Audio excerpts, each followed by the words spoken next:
We have a question from Sir Matthew Kirkpatrick. This could be a dumb question, Dave, but I wanted to know how difficult it would be to rebuild the rear shock on my 05 ZX636, provided I had all the right tools.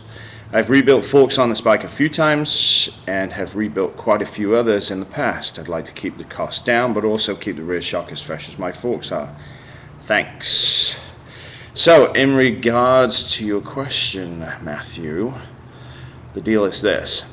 With a rear shock, you need several tools. Firstly, you have to have some kind of a vise to hold the shock. Preferably a vise with soft jaws so that it can gently grasp the cylinder of the shock. You will need some kind of tools, either a punch and a hammer, or something of that equivalent, to remove the dust cover out of its location in the shock body itself.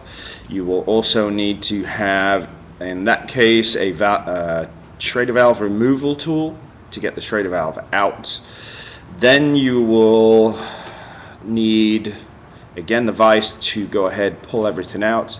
You will need pressure regulators to be able to set the nitrogen pressure while you bleed the shock. You'll then have to have the said regulator go up to, if you're going to do multiple shocks, 300 psi, which is for the really big remote reservoirs. Your shock will take 180.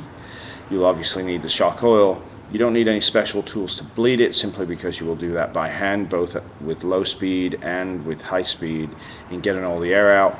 And then, of course, you will need a shock spring compressor to get the shock spring on and off. And lastly, you'll need some jack stands to get the bike up in the air so that the rear wheel can drop far enough down to allow you to remove the shock. You can never remove a shock using a rear stand. Please don't try it. It just doesn't work.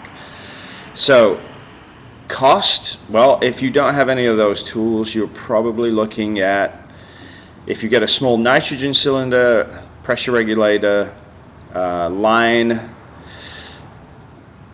any other tools, the suspension tool vise from Motion Pro, your investment's going to be somewhere in the region of $1,500 to $2,000. Bear in mind that a shock service done by a service professional is somewhere in the region of $150 to $200, depending on what parts need to be replaced. And parts I'm not going to touch on with O-rings and oil seals and that kind of stuff. You would obviously acquire those.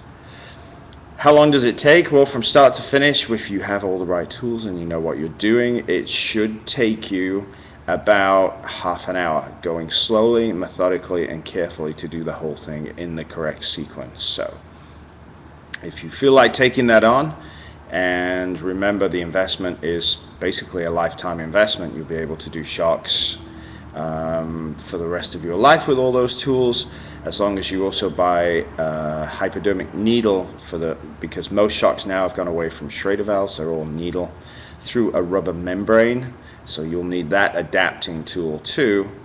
As long as you're willing to make that investment, you can service the shocks. Now, obviously, as you said, that doesn't mean rebuild it. It means service it. That's an oil change. Rebuilding is a whole other thing, where you need a grinding wheel in some cases.